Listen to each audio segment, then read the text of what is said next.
ಕಳೆದ 47 ವರ್ಷದಿಂದ ಇಲ್ಲಿ ಮಸಾಲೆ ದೋಸೆ ಸರ್ವ್ ಮಾಡ್ಕೊಂಡೇ ಬರ್ತಾ ಇದ್ದಾರೆ. ಅವ್ರ ಕ್ರೇಜ್ ಕ್ರೌಡ್ ಇನ್ನೂ ಕಡಿಮೆ ಆಗಿಲ್ಲ. 1600 ವರ್ಷಗಳ ಹಳೆಯದಾದ ರಾಮಲಿಂಗೇಶ್ವರ ದೇವಸ್ಥಾನ, ವಾಲ್ಮೀಕಿಯವರ ಆಶ್ರಮ ಇರೋ ಈ ಬೆಟ್ಟ ನಿಜವಾಗ್ಲೂ ಲವಕುಶ ಅವ್ರ ಜನ್ಮಸ್ಥಳನ. ವಿಜಯನಗರ ಸಾಮ್ರಾಜ್ಯ ಕಾಲದ ಫೇಮಸ್ ಕುರುಡುಮಲೆ ಗಣಪತಿ ದೇವಸ್ಥಾನ. ಅಲ್ಲಿ ನೀವು ನೋಡಿದ ಕಡೆ ಎಲ್ಲ ಲಿಂಗ ಕಾಣಿಸುತ್ತೆ, ಅದೇ ಕೋಟಿಲಿಂಗೇಶ್ವರ. ಇಷ್ಟನ್ನು ಒಂದೇ ದಿವಸ ಹೇಗೆ ಎಕ್ಸ್ಪ್ಲೋರ್ ಮಾಡಿದ್ವಿ ಅಂತ ನಾವು ತೋರಿಸ್ತೀವಿ. ಇನ್ನೂ ನಮ್ಮ ಚಾನಲ್ಗೆ ಯಾರ್ಯಾರು ಸಬ್ಸ್ಕ್ರೈಬ್ ಆಗಿಲ್ಲ ಆಗಿ ಅಂತ ಹೇಳ್ತಾ, ಹಾಯ್ ಎಲ್ಲರಿಗೂ ನಮಸ್ಕಾರ, welcome to our new blog. ನಾವಿವತ್ತು ಕೋಲಾರ ಮುಳಬಾಗಿಲು ಕಡೆ ಹೊರಟಿದ್ದೀವಿ. ಯಾವ್ಯಾವ ಜಾಗ ಎಕ್ಸ್ಪ್ಲೋರ್ ಮಾಡಿದ್ವಿ ಅಂತ ನಿಮಗೆ ಹೋಗ್ತಾ ಗೊತ್ತಾಗುತ್ತೆ. ವಿಡಿಯೋ ಸಖತ್ ಇನ್ಫಾರ್ಮೇಟಿವ್ ಆಗಿರುತ್ತೆ, ಎಲ್ಲೂ ಸ್ಕಿಪ್ ಮಾಡದೆ ಎಂಡ್ವರೆಗೂ ಕಂಪ್ಲೀಟ್ ಆಗಿ ನೋಡಿ.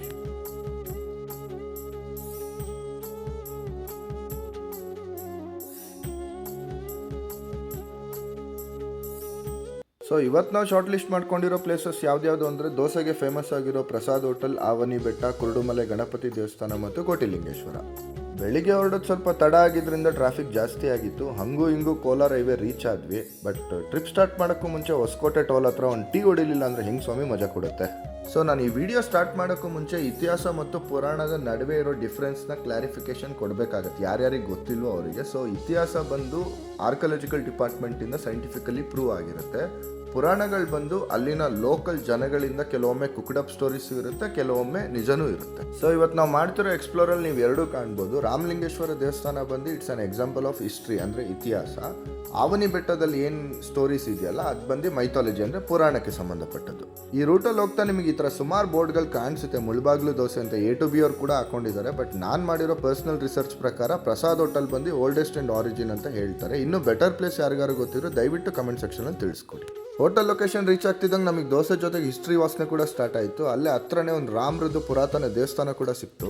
ಇದೇ ನೋಡಿ ಪ್ರಸಾದ್ ಹೋಟೆಲ್ ಮುಳಬಾಗ್ಲು ದೋಸೆ. ಇದು ಸ್ಟಾರ್ಟ್ ಆಗಿದ್ದು 1979 ಅಂದರೆ ಕರೆಕ್ಟಾಗಿ ಇವತ್ತಿಗೆ 47 ವರ್ಷಗಳ ಹಿಂದೆ ಸ್ಟಾರ್ಟ್ ಆಗಿದ್ದು. ನಾವು ಹೋಗಿದ್ದು ವೀಕೆಂಡ್ ಆಗಿದ್ದರಿಂದ ಸುಮಾರಷ್ಟು ಕ್ರೌಡ್ ಇತ್ತು. ಇಷ್ಟು ಜನದ ನಡುವೆ ಹೆಂಗೆ ದೋಸೆ ತಗೊಳ್ಳೋದು ಅಂತ ನಮಗೂ ತಲೆಯಲ್ಲಿ ಓಡ್ತಾ ಇತ್ತು. ಬಟ್ ನಂಗೆ ಇವ್ರ ಸಿಸ್ಟಮ್ ತುಂಬ ಇಷ್ಟ ಆಯಿತು. ನೀವು ಎಷ್ಟೇ ಜನ ಹೋಗಿ, ಫ್ಯಾಮಿಲಿ ಆ್ಯಂಡ್ ಫ್ರೆಂಡ್ಸು, ಫಸ್ಟ್ ನಿಮ್ದು ಯಾರ್ದಾರು ಒಬ್ಬರು ಹೆಸರು ಬರ್ಕೊಂಡು ನೀವಿರೋ ಜಾಗಕ್ಕೆ ಬಂದು ನಿಮ್ಗೆ ಏನೇನು ಆರ್ಡರ್ ಬೇಕು ಅಂತ ತಗೊಂಡು ಕಂಪ್ಲೀಟಾಗಿ ಬಿಸಿ ಬಿಸಿ ಸಪ್ಲೈ ಮಾಡ್ತಾ ಹೋಗ್ತಾರೆ. ಅಲ್ಲೊಂದು ಕಡೆ ಲೆಕ್ಕ ಇರುತ್ತೆ, ನೀವು ಕ್ಲೈಮ್ಯಾಕ್ಸಲ್ಲಿ ಬಿಲ್ ಪೇ ಮಾಡಬೇಕು.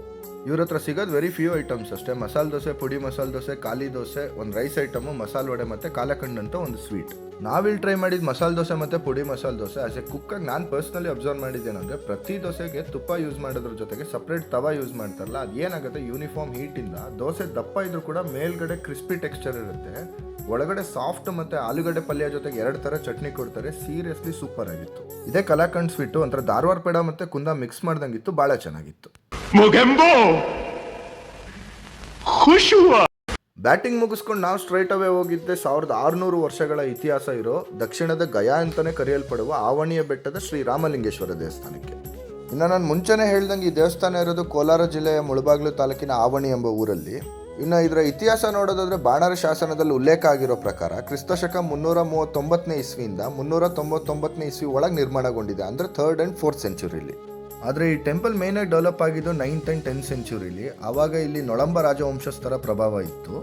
ನೊಳಂಬರ ನಂತರ ಇಲ್ಲಿ ಚೋಳರ ಆಳ್ವಿಕೆಗೆ ಬರ್ತಾರೆ. ಆ ಟೈಮಲ್ಲಿ ಕೂಡ ಇಲ್ಲಿ ಸುಮಾರಷ್ಟು ರಿನೋವೇಷನ್ಸ್ ಮತ್ತು ಆ್ಯಡ್ ಆಗಿದೆ ಈ ದೇವಸ್ಥಾನಕ್ಕೆ. ಇಲ್ಲಿರೋ ಪ್ರತಿ ಕೆತ್ತನೆಯು ಅವ್ರಿಗಿದ್ದಂಥ ಧಾರ್ಮಿಕ ನಂಬಿಕೆಗಳು ಮತ್ತು ಸ್ಕಿಲ್ಸನ್ನು ತೋರಿಸುತ್ತೆ. ಈ ಥರ ಸುಮಾರಷ್ಟು ಶಾಸನಗಳು ಇವತ್ತಿಗೂ ಕೂಡ ಅಲ್ಲಿ ಲಭ್ಯವಿದೆ. ಇನ್ನು ಚೋಳರ ಆಳ್ವಿಕೆ ನಂತರ ಇಲ್ಲಿ last but not the least ಅನ್ನಂಗೆ ಬರೋದೆ ನಮ್ಮ ವಿಜಯನಗರ ಸಾಮ್ರಾಜ್ಯದವರು. ಇವ್ರದ್ದು ಏನಕ್ಕೆ ಈ ಪೀರಿಯಡ್ ತುಂಬ ಇಂಪಾರ್ಟೆಂಟ್ ಆಗುತ್ತೆ ಅಂದರೆ, ಈ ದೇವಸ್ಥಾನದಲ್ಲಿ ಕಾಣಿಸೋ ಮಂಟಪಗಳು ಅಥವಾ ರಾಜಗೋಪುರಗಳು ಇವ್ರ ಕಾಲಘಟ್ಟದಲ್ಲೇ ಇಲ್ಲಿಗೆ ಸೇರ್ಪಡೆ ಆಗಿರ್ತವೆ. ಸೊ ಅಲ್ಲಿ ಕಾಣಿಸ್ತಿದೆಯಲ್ಲ, ಅದೇ ಆವಣಿ ಬೆಟ್ಟ. ಅಲ್ಲೇ ಸೀತಾಮಾತೆ ಅವ್ರ ದೇವಸ್ಥಾನ ಮತ್ತು ವಾಲ್ಮೀಕಿ ಮಹರ್ಷಿಗಳ ಆಶ್ರಮ ಇರೋದು. ಸೊ ಫೈನಲ್ ಆಗಿ ಹೇಳೋದಾದ್ರೆ, ನೊಳಂಬರ ಕಾಲದಲ್ಲಿ ದೇವಸ್ಥಾನ ಸ್ಟಾರ್ಟ್ ಆಗುತ್ತೆ, ಚೋಳರ ಕಾಲದಲ್ಲಿ ರಿನೋವೇಟ್ ಆಗುತ್ತೆ, ವಿಜಯನಗರದವರ ಟೈಮಲ್ಲಿ ಪ್ರಮುಖ ಸೇರ್ಪಡೆಗಳಾಗುತ್ತೆ. ಇನ್ನು ಈ ದೇವಸ್ಥಾನದ ಆರ್ಕಿಟೆಕ್ಚರ್ ಕಡೆ ನೀವು ಗಮನ ಹರಿಸೋದಾದ್ರೆ, ಅದು ಕಂಪ್ಲೀಟ್ ದ್ರಾವಿಡಿಯನ್ ಸ್ಟೈಲಲ್ಲಿದೆ. ಈ ದೇವಸ್ಥಾನದ ಬೇಸ್ ಏನಿದೆಯಲ್ಲ ಕೆಳಭಾಗ, ಅಲ್ಲಿ ನೀವು ಸಿಂಹ, ಆನೆ, ಯಾಳಿ, ಮಕರ ಹತ್ರ ಮುಂತಾದಗಳನ್ನು ಕಾಣ್ಬೋದು. ಗೋಡೆಗಳ ಮೇಲೆ ದೇವತೆಗಳು, ದ್ವಾರಪಾಲಕರು, ಯಕ್ಷರು ಮತ್ತು ವಿವಿಧ ಶಿಲ್ಪಗಳನ್ನು ಕೂಡ ಕಾಣ್ಬೋದು. ಆಮೇಲೆ ನೀವು ಗರ್ಭಗುಡಿ ಒಳಗಡೆ ಹೋದಾಗ ಅಲ್ಲಿ ನವರಂಗ ಮಂಟಪ ಇದೆ, ಅದೊಂಥರ ಯುನಿಕ್ ಆ್ಯಂಡ್ ಡಿಫ್ರೆಂಟ್ ಆಗಿದೆ. ಮತ್ತು ಕೆಲವು ಕಡೆ ನೀವು ಉಮಾಮಹೇಶ್ವರ ಮತ್ತು ಅಷ್ಟದಿಕ್ಪಾಲಕರದ್ದು ಶಿಲ್ಪಗಳನ್ನು ಕಾಣ್ಬೋದು. ನೋಡಿ, ನಾನು ಮುಂಚೆ ಹೇಳ್ದಂಗೆ ಇದೇ ದೇವಸ್ಥಾನದ ಬೇಸಲ್ಲಿ ನೀವು ಈ ಶಾಸನಗಳನ್ನು ಕಾಣ್ಬೋದು. ಇದು ಹಳೆಗನ್ನಡದಲ್ಲಿ ಬರೆದಿದೆ. ಆಮೇಲೆ ಆ ಮಧ್ಯ ಏನು ಮೈನ್ ದೇವಸ್ಥಾನ ಇದೆಯಲ್ಲ ರಾಮಲಿಂಗೇಶ್ವರ, ಅದ್ರ ಬೇಸ್ ಅಂದರೆ ಕೆಳಭಾಗ ಸುತ್ತಲೂ ಈ ಶಾಸನಗಳಲ್ಲಿ ತುಂಬಿಸಿದ್ದಾರೆ. ಇದನ್ನು ಗಯಾ ಆಫ್ ಸೌತ್, ಅಂದರೆ ದಕ್ಷಿಣದ ಗಯಾ ಅಂತ ಏನಕ್ಕೆ ಕರೀತಾರೆ ಅಂದರೆ, ಉತ್ತರ ಭಾರತದಲ್ಲಿರೋ ಗಯಾ ಕ್ಷೇತ್ರ ಏನಿದೆಯಲ್ಲ ಅದಕ್ಕಿರೋಷ್ಟೇ ಮಹತ್ವ ಇದಕ್ಕೂ ಕೂಡ ಇದೆ. ಬಟ್ ನಮ್ಮ ದುರದೃಷ್ಟವಶಾತ್ ಇದು ಬೆಳಕಿಗೂ ಬಂದಿಲ್ಲ, ಇದು ಫೇಮಸ್ಸು ಆಗಿಲ್ಲ. ಇದನ್ನು ಟಿಲ್ ಡೇಟ್ ASI ಅವ್ರು ಕಾಪಾಡ್ಕೊಂಡು ಬರ್ತಿದ್ದಾರೆ, ಅಂದರೆ ಆರ್ಕಿಯಾಲಜಿಕಲ್ ಸರ್ವೆ ಆಫ್ ಇಂಡಿಯಾ ಅವರು. ಬಟ್ ಕೆಲವು ಕಡೆ ನೋಡಿದೆ ಗೋಡೆ ಮೇಲೆ ಯಾರ್ಯಾರೋ ಅವ್ರವ್ರ ಹೆಸರುಗಳನ್ನೆಲ್ಲ ಕೆತ್ತನೆ ಮಾಡಿದರು. ದಯವಿಟ್ಟು ಅದನ್ನು ಮಾಡಬೇಡಿ, ನಮ್ಮ ಹಿಸ್ಟಾರಿಕಲ್ ಆಸ್ತಿಗಳನ್ನು ನಾವೇ ಹಾಳು ಮಾಡಿಕೊಂಡ್ರೆ ಹೇಗೆ?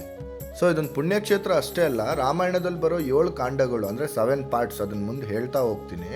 ಅದ್ರಲ್ಲಿ ಕೊನೆಯದಾಗಿ ಬರೋ ಉತ್ತರಾಖಂಡ ಇದೆಯಲ್ಲ, ಅಲ್ಲಿ ನಡೆಯೋ ಕೆಲವೊಂದು ಸೀಕ್ವೆನ್ಸಸ್ಗೂ ಈ ಜಾಗಕ್ಕೂ ಒಂದು ಪುರಾತನ ಲಿಂಕ್ ಇದೆ ಅನ್ನೋ ಒಂದು ನಂಬಿಕೆ ಇದೆ. ಮತ್ತು ರಾಮ, ಲಕ್ಷ್ಮಣ, ಭರತ, ಶತ್ರುಘ್ನ ಅಂತ ಏನು ಅಣ್ಣ ತಮ್ಮಂದ್ರಿದ್ರಲ್ಲ, ಅವ್ರ ಹೆಸರಲ್ಲಿ ಇಲ್ಲಿ ದೇವಸ್ಥಾನಗಳಿದೆ. ಸೊ ಅದು ಶಿವಲಿಂಗಕ್ಕೆ ಸಮರ್ಪಿತವಾಗಿದೆ. ಹೇಗೆ ಅಂದರೆ ರಾಮಲಿಂಗೇಶ್ವರ, ಭರತಲಿಂಗೇಶ್ವರ, ಲಕ್ಷ್ಮಣಲಿಂಗೇಶ್ವರ ಹಾಗೂ ಶತ್ರುಘ್ನಲಿಂಗೇಶ್ವರ. ಸೊ ಇರೋದ್ರಲ್ಲಿ ಲಕ್ಷ್ಮಣಲಿಂಗೇಶ್ವರ ಸ್ವಲ್ಪ ಸ್ಪೆಷಲ್ಲು. ಏನಕ್ಕೆ ಅಂದರೆ ಕಂಪ್ಯಾರಿಟಿವ್ಲಿ ಅದೇ ದೊಡ್ಡ ಲಿಂಗ. ಆಮೇಲೆ 10ನೇ ಶತಮಾನದಲ್ಲಿ ಇದ್ದಂಥ ಸಂತ ಒಬ್ಬರು ತ್ರಿಭುವನ ಕರ್ತ ಅನ್ನೋರು ಕೈಯಲ್ಲಿ ರುದ್ರಾಕ್ಷಿ ಹಿಡಿದಿರೋ ಶಿಲ್ಪನೂ ಕೂಡ ನೀವು ಅಲ್ಲಿ ಕಾಣ್ಬೋದು. ಸೊ ಇದೇನು ತೋರಿಸುತ್ತಪ್ಪ ಅಂದರೆ ಆಗಿನ ಕಾಲದಲ್ಲಿ ಬರೀ ದೇವ್ರ ಮೂರ್ತಿಗಳಷ್ಟೇ ಅಲ್ಲ, ಸಾಧು ಸಂತರು ಮತ್ತು ಧಾರ್ಮಿಕ ವ್ಯಕ್ತಿಗಳ ಶಿಲ್ಪಗಳನ್ನು ಕೂಡ ಮಾಡ್ತಾಯಿದ್ರು. ಆಮೇಲೆ ಬರೀ ಇಷ್ಟೇ ಅಲ್ಲ, ಇದ್ರ ಜೊತೆ ಗಣಪತಿ, ವಾಲಿ, ಸುಗ್ರೀವ, ಅಂಗದ, ಪಾರ್ವತಿ ಹೀಗೆ ಬೇರೆ ಇನ್ನೂ ಹಲವಾರು ದೇವತೆಗಳದ್ದು ಸಣ್ಣ ಸಣ್ಣ ದೇವಸ್ಥಾನಗಳನ್ನು ನೋಡ್ಬೋದು ಅಲ್ಲಲ್ಲಿ ನೀವು. ನೋಡಿ ಆಗಲೇ ಬೆಳಗ್ಗೆ ಬೆಟ್ಟ ಹತ್ತಿದವ್ರಿಗೆ ಇಳಿತಾ ಇದ್ದಾರೆ. ಇದನ್ನು ಮುಗಿಸ್ಕೊಂಡು ನಾವು ಸ್ಟಾರ್ಟ್ ಮಾಡಬೇಕು. ಸೊ ಈ ಜಾಗನ ಅಮೆರಿಕದ ಫೇಮಸ್ ಹಿಸ್ಟಾರಿಯನ್ ಜೇಮ್ಸ್ ಹಾರ್ಲೆ ಕೂಡ ಸ್ಟಡಿ ಮಾಡಿದ್ದಾರೆ. ಸೊ ಅವ್ರು ಹೇಳೋ ಪ್ರಕಾರ ಇಲ್ಲಿ ಫಸ್ಟು ಶತ್ರುಘ್ನಲಿಂಗೇಶ್ವರ ದೇವಸ್ಥಾನ ನಿರ್ಮಾಣಗೊಳ್ಳುತ್ತೆ, ಅಂದರೆ ಗಂಗಾಸ್ ಟೈಮಲ್ಲಿ ವೆಸ್ಟರ್ನ್ ಗಂಗಾಸಿಗೆ ಸೇರಿದ್ದು. ಅದಾದಮೇಲೆ ಬೇರೆ ಇರೋ ಸುತ್ತಮುತ್ತ ಇರೋ ದೇವಸ್ಥಾನಗಳು ಡೆವಲಪ್ ಆಯಿತು ಅನ್ನೋದು ಅವ್ರ ಅಭಿಪ್ರಾಯ. ಇನ್ನೊಂದು ವಿಶೇಷತೆ ಏನು ಅಂದರೆ ಲವಕುಶ ಲಿಂಗ, ಅಂದರೆ ಒಂದೇ ಪಾಣಿಪೀಠದ ಮೇಲೆ 2 ಲಿಂಗಗಳನ್ನು ನೀವು ನೋಡ್ಬೋದು. ಸೊ ಕೋಲಾರದ ಜಿಲ್ಲಾಡಳಿತ ಅಧಿಕೃತ ಮಾಹಿತಿ ಪ್ರಕಾರ ಇದು ಆರ್ಕಿಟೆಕ್ಚರ್ ಪಾಯಿಂಟ್ ಆಫ್ ವ್ಯೂವಲ್ಲಿ ನೋಡೋದಾದರೆ it's one of the rarest and different pattern ಅಂತಲೇ ಹೇಳ್ಬೋದು. ಅಂದರೆ ಈ ದೇವಸ್ಥಾನನ ಒಂದು ಲಿವಿಂಗ್ ಆರ್ಕಿಟೆಕ್ಚರಲ್ ಟೈಮ್ ಲೈನ್ ಅಂತಲೇ ಹೇಳ್ಬೋದು. ಯಾಕಂದರೆ ಇದು ಒಬ್ಬರು ಇಬ್ಬರು ಕಾಲಘಟ್ಟದ ಪ್ರಭಾವದಿಂದ ನಿರ್ಮಾಣಗೊಂಡಿಲ್ಲ. ಫಸ್ಟು ಪಶ್ಚಿಮ ಗಂಗರು, ಅದಾದಮೇಲೆ ನೊಳಂಬರು, ಆಮೇಲೆ ಚೋಳರು, ತದನಂತರ ವಿಜಯನಗರ ಸಾಮ್ರಾಜ್ಯದವರು. ಆಮೇಲೆ ಬರೀ ಗೋಡೆ ಮೇಲಿರೋ ಶಿಲ್ಪಕಲೆಗಳಷ್ಟೇ ಅಲ್ಲ, ಈ ಸೀಲಿಂಗ್ ಸ್ಕಲ್ಪ್ಚರ್ಸ್ ಅಂತಾರಲ್ಲ, ಅಂದರೆ ಈ ಮೇಲ್ಛಾವಣಿಲಿ ಕೆತ್ತಿರೋದು. ಸೊ ಅದು ಭಾಳ ಇಂಟ್ರೆಸ್ಟಿಂಗ್ ಆಗೂ ಇದೆ, ಸೂಪರಾಗೂ ಇದೆ. ಮೇಯ್ನಾಗಿ ಯಾರಾದರೂ ವಿಸಿಟ್ ಮಾಡಿದ್ರೆ ಭರತ ಮತ್ತು ಲಕ್ಷ್ಮಣೇಶ್ವರ ದೇವಸ್ಥಾನ ಇದೆಯಲ್ಲ, ಅದ್ರ ಟಾಪನ್ನು ಅಬ್ಸರ್ವ್ ಮಾಡಿ. ಉಮಾಮಹೇಶ್ವರನ್ನ ಅಷ್ಟದಿಕ್ಪಾಲಕರು ಸುತ್ತುವರೆದಿರೋ ಥರ ಕೆತ್ತನೆ ಮಾಡಿದ್ದಾರೆ, ಭಾಳ ಚೆನ್ನಾಗಿದೆ. ಆಮೇಲೆ ಈ ಜಾಗದ್ದು ಇನ್ನೊಂದು ಪವರ್ಫುಲ್ ಫ್ಯಾಕ್ಟ್ ಏನು ಅಂದರೆ, ನಮ್ಮ ಇಂಡಿಯನ್ ಗೌರ್ಮೆಂಟ್ ಒಂದು ಲಿಸ್ಟ್ ಮಾಡ್ಕೊಂಡಿರುತ್ತೆ, ಮಾನ್ಯುಮೆಂಟ್ ಆಫ್ ನ್ಯಾಷನಲ್ ಇಂಪಾರ್ಟೆನ್ಸ್, ಅಂದರೆ ರಾಷ್ಟ್ರೀಯ ಮಟ್ಟದಲ್ಲಿ ಸಂರಕ್ಷಿಸಬೇಕಾದ ಐತಿಹಾಸಿಕ ಸ್ಥಳಗಳು ಅಂತ. ಸೊ ಇರೋ ಕೆಲವು ಸ್ಥಳಗಳಲ್ಲಿ ಇದು ಕೂಡ ಒಂದು. ನೀವು ಬರೀ ಇದನ್ನೊಂದು ದೇವಸ್ಥಾನ ಥರ ನೋಡಿದ್ರೆ ನಿಮಗೆ ಇದ್ರ ವೆಯ್ಟೇಜ್ ಗೊತ್ತಾಗಲ್ಲ. ಯಾಕೆಂದರೆ ನೊಳಂಬರ್ ಕಾಲದಿಂದ ಸ್ಟಾರ್ಟ್ ಆಗಿ ವಿಜಯನಗರ ಕಾಲದವರೆಗೂ, ಅಂದರೆ ಮೋರ್ ದೆನ್ 1000 ಇಯರ್ಸು ಆ ವಾಸ್ತುಶಿಲ್ಪದ ಪರಂಪರೆ ನೋಡ್ತಾ ಇದ್ದೀವಿ ಇಲ್ಲಿ ನಾವು. ಇನ್ನು ಆಯಾ ಕಾಲಘಟ್ಟದಲ್ಲಿ ಯಾವ ರಾಜ್ಯದ್ದು ಕೊಡುಗೆ ಜಾಸ್ತಿ ಇತ್ತು ಅಂತ ನೋಡೋದಾದರೆ, ನೊಳಂಬರ್ ಕಾಲದಲ್ಲಿ ನೊಳಂಬ ಇರಿವ ಮತ್ತು ನೊಳಂಬ ಮಹೇಂದ್ರ 2. ಇನ್ನು ಚೋಳರ ಕಾಲದಲ್ಲಿ ರಾಜರಾಜ ಚೋಳ 1. ಇನ್ನು ವಿಜಯನಗರದ ಪೀರಿಯಡಿಗೆ ಬಂದರೆ ವಿಜಯನಗರದ ದೇವರಾಯ 2. ಪುರಾಣ, ಇತಿಹಾಸ, ವಾಸ್ತುಶಿಲ್ಪ ಮತ್ತು ಭಕ್ತಿ ಇದಿಷ್ಟೂ ನೀವು ಒಂದೇ ಜಾಗದಲ್ಲಿ ನೋಡಬೇಕು ಅಂದರೆ ಮಿಸ್ ಮಾಡ್ದಂಗೆ ಈ ಜಾಗಕ್ಕೆ ಭೇಟಿ ಕೊಡಿ. ಸಾವಿರಾರು ವರ್ಷಗಳ ಇತಿಹಾಸ ತನ್ನ ಕಲ್ಲುಗಳಲ್ಲಿ ಈಗಲೂ ಉಳಿಸ್ಕೊಂಡಿರೋ ಈ ದೇವಸ್ಥಾನ ನಮ್ಮ ಕರ್ನಾಟಕದ ಹೆಮ್ಮೆಯ ಪರಂಪರೆ ಅಂತಲೇ ಹೇಳ್ಬೋದು. ಆಮೇಲೆ ಈ ಮಾಸ್ಟರ್ ಪೀಸ್ನ ನಿರ್ಮಾಣ ಮಾಡಿ ನಮಗೆ ನೆನಪಿಗಾಗಿ ಬಿಟ್ಟೋಗಿರೋ ಎಲ್ಲ ರಾಜರುಗಳಿಗೂ, ರಾಜವಂಶಸ್ಥರುಗಳಿಗೂ ಒಂದು ಥ್ಯಾಂಕ್ಸ್ ಹೇಳ್ತಾ, ಆಮೇಲೆ ಈ ಜಾಗಕ್ಕೆ ಯಾವುದೇ ರೀತಿ ಎಂಟ್ರಿ ಫೀ ಇರೋದಿಲ್ಲ, ಪಾರ್ಕಿಂಗ್ ಸ್ಪೇಸ್ ಚೆನ್ನಾಗಿದೆ, ವಾಶ್ರೂಮ್ಸ್ ಅವೈಲೇಬಲ್ ಇದೆ. ಸೊ ನೀವು ಬೆಳಗ್ಗೆಯಿಂದ ಸಂಜೆವರೆಗೂ ಎನಿ ಟೈಮ್ ಬಂದು ಪೀಸ್ಫುಲ್ಲಾಗಿ ಎಂಜಾಯ್ ಮಾಡ್ಕೊಂಡು ಹೋಗ್ಬೋದು. Let's get into the core topic. ಈ ಆವನಿ ಬೆಟ್ಟಕ್ಕೂ ರಾಮಾಯಣಕ್ಕೂ ಏನು ಸಂಬಂಧ, ರಾಮಾಯಣದ ಯಾವ ಕಾಂಡ ಅಂದರೆ ಯಾವ ಪಾರ್ಟ್ ಬಂದು ಈ ಆವನಿ ಬೆಟ್ಟಕ್ಕೆ ಸಂಬಂಧಪಟ್ಟಿದೆ, ಈ ಬೆಟ್ಟದಲ್ಲಿ ಏನೇನು ನಡೀತು. ಸೊ ಇದನ್ನ ನೆಕ್ಸ್ಟ್ ಒಂದೊಂದೇ ಸ್ಟೆಪ್ ಬೈ ಸ್ಟೆಪ್ ನೋಡ್ತಾ ಹೋಗೋಣ. ಆಮೇಲೆ ನಾನು ವಿಡಿಯೋ ಸ್ಟಾರ್ಟಿಂಗ್ಗೆ ಹೇಳ್ದಂಗೆ ಈ ರಾಮಲಿಂಗೇಶ್ವರ ದೇವಸ್ಥಾನ ಬಂದು ಇತಿಹಾಸದ ಒಂದು ಎಕ್ಸಾಂಪಲ್, ಅಂದರೆ ಹಿಸ್ಟಾರಿಕಲಿ ಪ್ರೂವನ್ ಈ ಕಾಲಘಟ್ಟದಲ್ಲಿ ಈ ರಾಜವಂಶಸ್ಥರಿಂದ ಇದು ಕಟ್ಟಿರ್ಬೋದು ಅಂತ. ಬಟ್ ಈ ಆವನಿ ಬೆಟ್ಟಕ್ಕೆ ರಿಲೇಟೆಡ್ ಆಗಿರೋ ಕಥೆಗಳೆಲ್ಲ ಬಂದು ಮೈಥಾಲಜಿಕಲ್ ಬೇಸ್ಡ್, ಅಂದರೆ ಪುರಾಣಗಳು. ಇದು ನಿಜನೂ ಇರ್ಬೋದು, ಇಲ್ಲದೇನೂ ಇರ್ಬೋದು. ಬನ್ನಿ ಇನ್ಯಾಕೆ ತಡ, ಶುರು ಹಚ್ಕೊಳ್ಳೋಣ. ದೇವಸ್ಥಾನ ಪಕ್ಕದಲ್ಲಿ 200 ಮೀಟರ್ಸ್ ಟ್ರಾವೆಲ್ ಮಾಡಿದ್ರೆ ಬೆಟ್ಟದ ಎಂಟ್ರೆನ್ಸಿಗೆ ಬರ್ತೀರಾ. ಅದೇ ಆವನಿ ಶ್ರೀ ಸೀತಾಮಾತಾ ಬೆಟ್ಟ.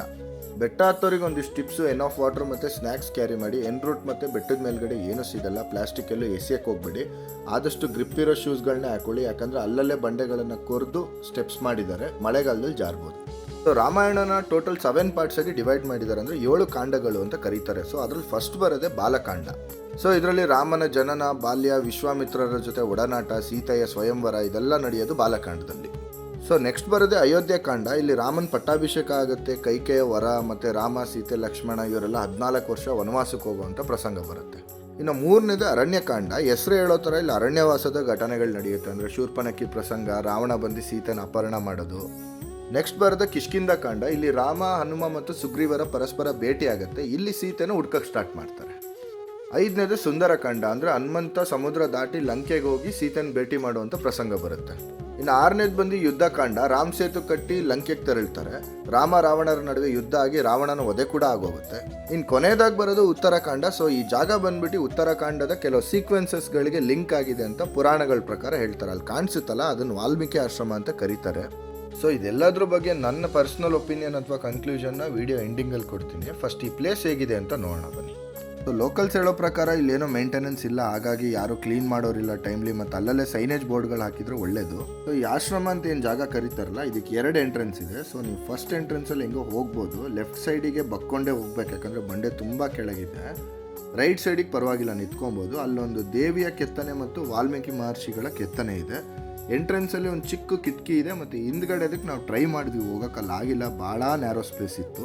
ಸ್ಥಳೀಯ ಪುರಾಣ ಪ್ರಕಾರ ಇಲ್ಲಿ ವಾಲ್ಮೀಕಿ ಮಹರ್ಷಿಗಳು ವಾಸ ಇದ್ರು, ತಪಸ್ ಮಾಡ್ತಿದ್ರು ಅಂತ ಹೇಳ್ತಾರೆ. ಹಾಗಾಗಿ ಇದಕ್ಕೆ ವಾಲ್ಮೀಕಿ ಮಹರ್ಷಿ ಅಂತ ಹೆಸರು ಕೂಡ ಕೊಟ್ಟಿದ್ದಾರೆ. ಇನ್ನು ಈ ಉತ್ತರಾಖಂಡದ ಹೈಲೈಟ್ಸ್ ಏನು ಅಂತ ನೀವು ನೋಡೋದಾದ್ರೆ, ಸೀತಾಮಾತೆಯವರು ಲವಕುಶ ಅವ್ರಿಗೆ ಜನ್ಮ ಕೊಡ್ತಾರೆ, ವಾಲ್ಮೀಕಿ ಆಶ್ರಮದಲ್ಲಿ ಆಶ್ರಯ ಪಡಿತಾರೆ. ಆಮೇಲೆ ರಾಮನ ಜೀವನದ ಕೊನೆಯ ಘಟನೆಗಳೆಲ್ಲ ಒಳಗೊಂಡಿರುತ್ತೆ. ರಾಮ ಅವ್ರು ಯಾವಾಗ ರಾವಣನ ಸಂಹಾರ ಮಾಡಿ ಸೀತೆ ಅವ್ರನ್ನ ಕರ್ಕೊಂಡು ಅಯೋಧ್ಯೆಗೆ ವಾಪಸ್ ಬರ್ತಾರಲ್ಲ, ಅವ್ರಿಗೆ ಪಟ್ಟಾಭಿಷೇಕ ಮಾಡ್ತಾರೆ. ಅಲ್ಲಿಂದ ರಾಮರಾಜ್ಯ ಶುರು ಆಗುತ್ತೆ. ಬಟ್ ಇಲ್ಲಿ ಏನಾಗುತ್ತೆ ಅಂದರೆ, ಸೀತೆಯವರು ರಾವಣನ ಲಂಕೆಯಲ್ಲಿ ತುಂಬ ದಿವಸ ಇದ್ದಿದ್ದರಿಂದ ಕೆಲವರು ಅವರ ಪಾವಿತ್ರತೆ ಬಗ್ಗೆ ಪ್ರಶ್ನೆ ಮಾಡೋಕ್ಕೆ ಸ್ಟಾರ್ಟ್ ಆಗ್ತಾರೆ. ರಾಮ ಅವ್ರಿಗೆ ಸೀತೆಯ ಮೇಲೆ ಸಂಪೂರ್ಣವಾಗಿ ನಂಬಿಕೆ ಇದ್ರೂ ಕೂಡ, ಬಟ್ ರಾಜನಾಗಿ ಪ್ರಜೆಗಳ ಮಾತನ್ನ ಇಗ್ನೋರ್ ಮಾಡದೇ ಇರೋವಂಥ ಪರಿಸ್ಥಿತಿಗೆ ಬಂದು ನಿಂತ್ಕೋತಾರೆ.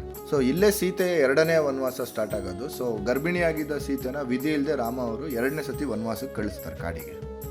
ಸೊ ಇಲ್ಲಿಂದನೇ ಈ ಯಾವನಿ ಬೆಟ್ಟ ಬಂದು ರಾಮಾಯಣದ ಜೊತೆ ಲಿಂಕ್ ಆಗೋದು. ಯಾವಾಗ ಸೀತಾಮಾತೆ 2ನೇ ಸತಿ ವನವಾಸಕ್ಕೆ ಬರ್ತಾರಲ್ಲ, ಸೊ ಈ ಬೆಟ್ಟಕ್ಕೆ ಬಂದು ಇಲ್ಲಿರೋ ವಾಲ್ಮೀಕಿ ಮಹರ್ಷಿಗಳ ಹತ್ರ ಆಶ್ರಯ ಪಡೀತಾರೆ ಅನ್ನೋದು ಪುರಾಣಗಳ ನಂಬಿಕೆ. ಸೊ ಇಲ್ಲೇ ಸೀತಾಮಾತೆಯವರು ಲವಕುಶ ಎಂಬ ಅವಳಿ ಮಕ್ಕಳಿಗೆ ಜನ್ಮ ಕೊಡ್ತಾರೆ ಅನ್ನೋದು ಪ್ರಮುಖ ಸ್ಥಳೀಯ ಪರಂಪರೆ. ಬೆಟ್ಟದ ಮೇಲಿರೋ ಸೀತಾಮಾತೆಯ ದೇವಸ್ಥಾನ ಮತ್ತು ಆಶ್ರಮದ ಕೆಲವು ಜಾಗಗಳು ಈ ಕಥೆ ಜೊತೆ ಮರ್ಜ್ ಆಗಿದೆ. ಸೊ ಇಲ್ಲಿ ಒಳಗಡೆ ಏನು ಸಣ್ಣ ಗುಹೆ ಥರ ಕಾಣಿಸುತ್ತಲ್ಲ ನಿಮಗೆ, ಇಲ್ಲಿ ಸೀತಾಮಾತೆ ವಾಸ ಇದ್ರು ಅನ್ನೋದು ಒಂದು ನಂಬಿಕೆ. ಇದಕ್ಕೆ ತಾಯಿ ಮನೆ ಅಂತ ಕರೀತಾರೆ. ಒಳಗಡೆ ಒಂದು ಲಿಂಗ ಇದೆ ಮತ್ತು ಸ್ವಲ್ಪ ಜಾಗನೂ ಇದೆ ಒಳಗಡೆ. ಲವಕುಶ ಅವರು ವಾಲ್ಮೀಕಿ ಮಹರ್ಷಿ ಅವರ ಆಶ್ರಮದಲ್ಲೇ ಬೆಳೆದು ವಿದ್ಯೆ, ಧನುರ್ವಿದ್ಯೆ ಮತ್ತು ಧರ್ಮದ ಜ್ಞಾನವನ್ನು ತಿಳ್ಕೊಂಡ್ರು ಅನ್ನೋದು ಒಂದು ರಾಮಾಯಣದ ಪರಂಪರೆನೂ ಇದೆ. ರಾಮ ಅವ್ರದ್ದೇನು ಜೀವನ ಚರಿತ್ರೆ ಇದೆಯಲ್ಲ ರಾಮಾಯಣ, ಅದನ್ನು ಕೂಡ ಅವ್ರು ವಾಲ್ಮೀಕಿ ಅವರಿಂದನೇ ಕೇಳಿ ತಿಳ್ಕೊಂಡ್ರು ಅನ್ನೋದು ಹೇಳ್ತಾರೆ. ಅದಾದಮೇಲೆ ರಾಮ ಅವರು ಅಶ್ವಮೇಧ ಯಾಗ ಶುರು ಮಾಡ್ತಾರೆ. ಪ್ರಾಬಬ್ಲಿ ನಿಮಗೆ ಅಶ್ವಮೇಧ ಯಾಗ ಅಂದರೆ ಗೊತ್ತಿರಬೇಕು. ಆಗಿನ ಕಾಲದಲ್ಲಿ ರಾಜರು ಒಂದು ಕುದುರೆನ ಬಿಡೋರು, ಯಾರಾದರೂ ಅದನ್ನು ಕಟ್ಟಾಕಿದ್ರೆ ಅಪೋಸ್ ಮಾಡಿದ್ರು ಅನ್ನೋ ಅರ್ಥಕ್ಕೆ ಬರುತ್ತೆ. ಅವ್ರ ಮೇಲೆ ಯುದ್ಧ ಸಾರ್ತಿದ್ರು. ಇನ್ ಕೇಸ್ ಇಲ್ಲ ಅಂದರೆ ಯಾರು ಯಾಗ ಸ್ಟಾರ್ಟ್ ಮಾಡಿರ್ತಾರಲ್ಲ, ಸೊ ಅದನ್ನು ಅವರನ್ನು ಸರ್ವಾಧಿಕಾರಿ ಅಂತೇಳಿ ಅಕ್ಸೆಪ್ಟ್ ಮಾಡೋರು. ಯಾವಾಗ ರಾಮ ಅವರು ಅಶ್ವಮೇಧ ಯಾಗ ಶುರು ಮಾಡ್ತಾರಲ್ಲ, ಆ ಕುದುರೆ ಈ ಪ್ರದೇಶಕ್ಕೆ ಬಂದಾಗ ಲವಕುಶ ಅವರು ಸ್ವತಃ ನಾವು ರಾಮ ಅವರ ಮಕ್ಕಳು ಅಂತ ಅರಿವಿಲ್ಲದೆ ಆ ಕುದುರೆನ ತಡಿತಾರೆ. ಆಮೇಲೆ ಇನ್ನೇನು ಆಬ್ವಿಯಸ್ಲಿ ಯುದ್ಧ ಆಗಲೇಬೇಕು. ರಾಮ ಅವ್ರ ಸೇನೆನ ಕರ್ಕೊಂಬಂದು ಯುದ್ಧ ಸ್ಟಾರ್ಟ್ ಮಾಡ್ತಾರೆ. ಸ್ವತಃ ರಾಮನ ಸೇನೆನೇ ಇವರು ಲವಕುಶ ಅವರು ಯುದ್ಧ ಮಾಡೋ ರೀತಿ ನೋಡಿ ಆಶ್ಚರ್ಯ ಪಡ್ತಾರೆ. ಈ ಜಾಗನ ಧನುಷ್ಕೋಟಿ ಅಥವಾ ಲಕ್ಷ್ಮಣ ತೀರ್ಥ ಅಂತ ಕರೀತಾರೆ. ಕಾರಣ ಏನು ಅಂದರೆ, ಸೀತಾಮಾತೆ ಯಾವಾಗ 2ನೇ ಸತಿ ವನವಾಸದಲ್ಲಿ ಇಲ್ಲಿ ಇದ್ದಾಗ ಅವ್ರಿಗೆ ನೀರಿನ ಅವಶ್ಯಕತೆ ಇರುತ್ತೆ, ಬಟ್ ಇಲ್ಲಿ ನೀರಿರಲ್ಲ. ಆವಾಗ ಲಕ್ಷ್ಮಣ ತಮ್ಮ ಬಾಣ ಹೊಡೆದು ಬಂಡೆಯಿಂದ ನೀರು ಬರ್ಸಿದ್ರು ಅನ್ನೋದು ಒಂದು ನಂಬಿಕೆ. ಸೊ ಆ ಯುದ್ಧದಿಂದ ಏನು ಗೊತ್ತಾಗುತ್ತೆ ಅಂದರೆ, ಲವಕುಶ ಅವರು ಸಾಮಾನ್ಯ ಬಾಲಕರಲ್ಲ, ಶ್ರೀರಾಮ ಮತ್ತು ಸೀತಾದೇವಿ ಅವರ ಮಕ್ಕಳು ಅನ್ನೋದು ಗೊತ್ತಾಗುತ್ತೆ ಎಲ್ಲರಿಗೂ. ಆಮೇಲೆ ಸೀತಾಮಾತೆಯವ್ರನ್ನು ವಾಪಸ್ ಅಯೋಧ್ಯೆ ಕರ್ಕೊಂಬರೋಕ್ಕೆ ತುಂಬ ಪ್ರಯತ್ನಗಳಾಗುತ್ತೆ. ಬಟ್ ಯಾವಾಗ ಪದೇ ಪದೇ ಅವರ ಪಾವಿತ್ರತೆಗೆ ಪ್ರಶ್ನೆ ಮಾಡಿರ್ತಾರಲ್ಲ, ಹಾಗಾಗಿ ಅವರು ಒಪ್ಕೊಳ್ಳಲ್ಲ. ಅದಾದಮೇಲೆ ಸೀತಾಮಾತೆಯವರು ಭೂತಾಯಿಗೆ ನಮಸ್ಕಾರ ಮಾಡಿಬಿಟ್ಟು ಅದರಲ್ಲೇ ಲೀನರಾದರು ಅನ್ನೋದು ಉತ್ತರಾಖಂಡದ ಒಂದು ಮೋಸ್ಟ್ ಎಮೋಷನಲ್ ಸೀಕ್ವೆನ್ಸ್ ಅಂತಲೇ ಹೇಳ್ಬೋದು. ಈ ಯಾವನಿ ಬೆಟ್ಟದ ವಿಶೇಷತೆ ಏನಂದರೆ, ನೀವು ಆ ಬೆಟ್ಟ ಹತ್ಬೇಕಾರೆ ಆ ಕಂಪ್ಲೀಟ್ ಉತ್ತರಾಖಂಡದ ಸೀನ್ಸ್ಗಳಿದೆಯಲ್ಲ, ಅದನ್ನು ಸೀಕ್ವೆನ್ಸ್ ವೈಸ್ ನೋಡ್ದಂಗೆ ಅನಿಸುತ್ತೆ. ಅಂದರೆ ವಾಲ್ಮೀಕಿ ಮಹರ್ಷಿಗಳ ಆಶ್ರಮ, ಸೀತೆ ಆಶ್ರಯ ಪಡೆಯೋದು, ಲವಕುಶ ಅವರ ಜನನ ಆಗೋದು, ಅವ್ರ ಶಿಕ್ಷಣ ಪಡೆಯೋದು, ಅಶ್ವಮೇಧದ ಕುದುರೆ, ಲವಕುಶರು ಯುದ್ಧ ಮಾಡೋದು, ರಾಮನೊಂದಿಗೆ ಮತ್ತೆ ಸೇರ್ಕೊಳ್ಳೋದು, ಸೀತೆ ಮತ್ತೆ ಭೂಮಿಗೆ ಮರಳೋದು. ಸೊ ಇಲ್ಲಿನ ಕೋಲಾರದ ಜಿಲ್ಲಾಡಳಿತ ಏನಿದೆಯಲ್ಲ, ಅವರ ಅಫಿಷಿಯಲ್ ಟೂರಿಸಂ ಇನ್ಫಾರ್ಮೇಷನಲ್ಲಿ ಆವನಿ ಬೆಟ್ಟದ ಮೇಲಿರೋದು ಸೀತಾ ಪಾರ್ವತಿ ದೇವಸ್ಥಾನ, ವಾಲ್ಮೀಕಿ ಆಶ್ರಮದ ಪರಂಪರೆ ಮತ್ತು ಲವಕುಶ ಲಿಂಗದ ಬಗ್ಗೆನೂ ಮೆನ್ಷನ್ ಮಾಡಿದೆ. ನಾವು ರಾಮಾಯಣನ ಯೂಶಲಿ ಅದರ ಬುಕ್ಕಲ್ಲಿ ಓದಿರ್ತೀವಿ, ಮೂವೀಸ್ ಅಥವಾ ಸೀರಿಯಲಲ್ಲಿ ನೋಡಿರ್ತೀವಿ. ಬಟ್ ನನಗೆ ಪರ್ಸ್ನಲಿ ಈ ಪ್ಲೇಸಿಗೆ ಬಂದಾಗ ಆ ಉತ್ತರಾಖಂಡದ ಫೈನಲ್ ಸೀಕ್ವೆನ್ಸಸ್ಗಳಿದೆಯಲ್ಲ, ಅದನ್ನ ಈ ಬೆಟ್ಟದ ಮೇಲೆ ಮಾರ್ಕ್ ಮಾಡಿರೋ ಥರ ಫೀಲ್ ಆಗ್ತಿತ್ತು. ರಾಮ ಇದ್ದಿದ್ದು ನಿಜ, ರಾವಣನ ವಧೆ ಆಗಿದ್ದು ನಿಜ, ರಾಮಾಯಣ ನಡೆದಿದ್ದು ನಿಜ. ಅದಕ್ಕೆ ಆಲ್ರೆಡಿ ನಮಗೆ ಸುಮಾರಷ್ಟು ಕುರುಹುಗಳು ಸಿಕ್ಕಿದೆ. ಬಟ್ ಈ ಪರ್ಟಿಕ್ಯುಲರ್ ಘಟನೆಗಳು ಈ ಜಾಗದಲ್ಲಿ ನಡೆದಿತ್ತೋ ಇಲ್ಲೋ ಅನ್ನೋದು ಅದು ಭಗವಂತನಿಗೆ ಗೊತ್ತು. ನಾನು ರಾಮಾಯಣನ ತುಂಬ ಚಿಕ್ಕವನಿದ್ದಾಗ ಓದಿದ್ದು, ಸ್ಕೂಲಲ್ಲಿದ್ದಾಗ ಒಂದು ನಾಟಕ ಕೂಡ ಮಾಡಿದ್ವಿ. ನಾನು ಅದರಲ್ಲಿ ಸುಗ್ರೀವನ್ ರೋಲ್ನ ಪ್ಲೇ ಮಾಡಿದ್ದೆ. ಯಾಕೋ ಇಲ್ಲಿ ವಿಸಿಟ್ ಮಾಡಿದ್ಮೇಲೆ ರಾಮಾಯಣನ ಮತ್ತೆ ಓದಬೇಕು ಅಂತ ಫೀಲ್ ಆಯಿತು ನನಗೆ. ಕೊನೆಗೂ ಇದನ್ನೆಲ್ಲ ರೀಕಾಲ್ ಮಾಡ್ಕೊಂಡು ನಾವು ಟಾಪ್ ರೀಚ್ ಆದ್ವಿ. ಅಲ್ಲಿ ಸಿಗದ ನಮಗೆ ಸೀತಾ ಪಾರ್ವತಿ ಅಮ್ಮನವರ ದೇವಸ್ಥಾನ. ಬೆಟ್ಟದ ತುದಿಗೋಗಿ ನಿಂತ್ಕೊಂಡ್ರೆ ವ್ಯೂ ಇಲ್ದಂಗೆ ಇರುತ್ತಾ ಗುರು.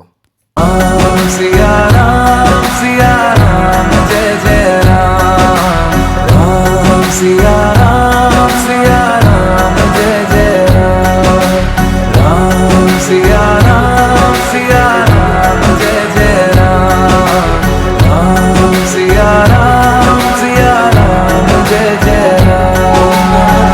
ಫೈನಲಿ ಸೀತಾಮಾತೆ ಅವ್ರ ದರ್ಶನ ಆಯಿತು. ಬಟ್ ಆ ಮೇಲಿಂದ ವ್ಯೂ ನೋಡಿದ್ರೆ ನಮ್ಗೆ ಕೆಳಗೆ ಬರೋಕ್ಕೆ ಮನಸ್ಸೇ ಆಗ್ತಿರ್ಲಿಲ್ಲ ಇಷ್ಟು ಬೇಗ. ಬಟ್ ಇನ್ನೂ ನಮ್ದು 2 ಪ್ಲೇಸಸ್ ಎಕ್ಸ್ಪ್ಲೋರ್ ಮಾಡೋಕ್ಕೆ ಬ್ಯಾಲೆನ್ಸ್ ಇತ್ತು ಅಂತೇಳಿ ಹೊರಟು ಬಂದ್ವಿ.